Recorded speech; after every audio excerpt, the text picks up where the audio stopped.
The iPhone X, you've all seen it by now and you've all wondered whether it's worth your hard-earned cash. We covered this and more in detail during our original iPhone X review alongside our usual plethora of tests.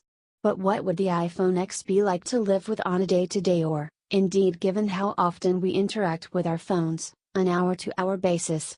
Would it be a case of simply learning to adjust and reprogram our muscle memory, or would it be such a fundamental change that things would never be the same again for better or for worse? The iPhone X clothes its backside in glass, which was last seen on the iconic iPhone 4, with the two halves being almost coherently married together by a band of surgical-grade stainless steel. The iPhone X is the first iPhone to sport an AMOLED display and it looks gorgeous. The high max brightness and the low reflectivity means none of us has an issue reading what's on screen regardless of the ambient light.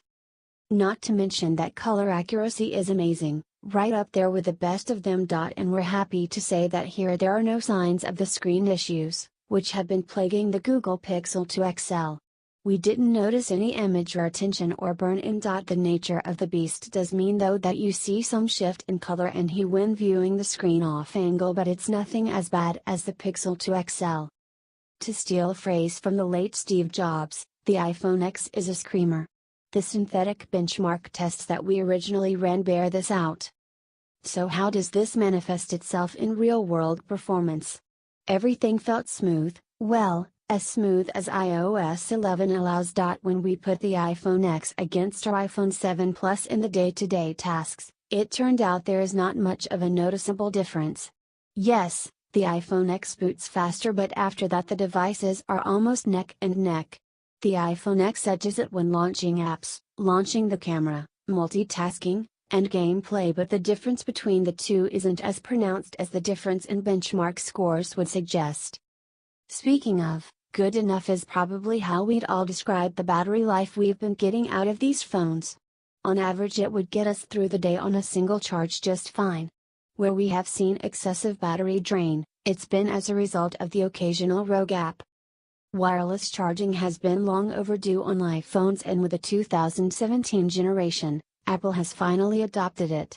It's the reason why these iPhones all have glass backs, and we can guess next year's iPhones will be all glass too. We're glad Apple has adopted the QI wireless charging standard instead of inventing one of their own. The iPhone X packs a dual 12MP, wide plus telephoto, camera setup. The wide-angle sensor sits behind a f/1.8 lens, while the telephoto has been updated with optical stabilization and new wider f/2.4 lens. When combined with the new image processor assisted by the A11 Bionic chip, and the iPhone X takes excellent pictures in daytime or low light.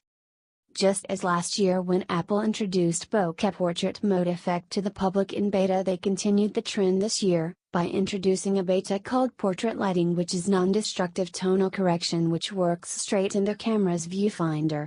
Not unique to iPhone X but also supported by the iPhone 8.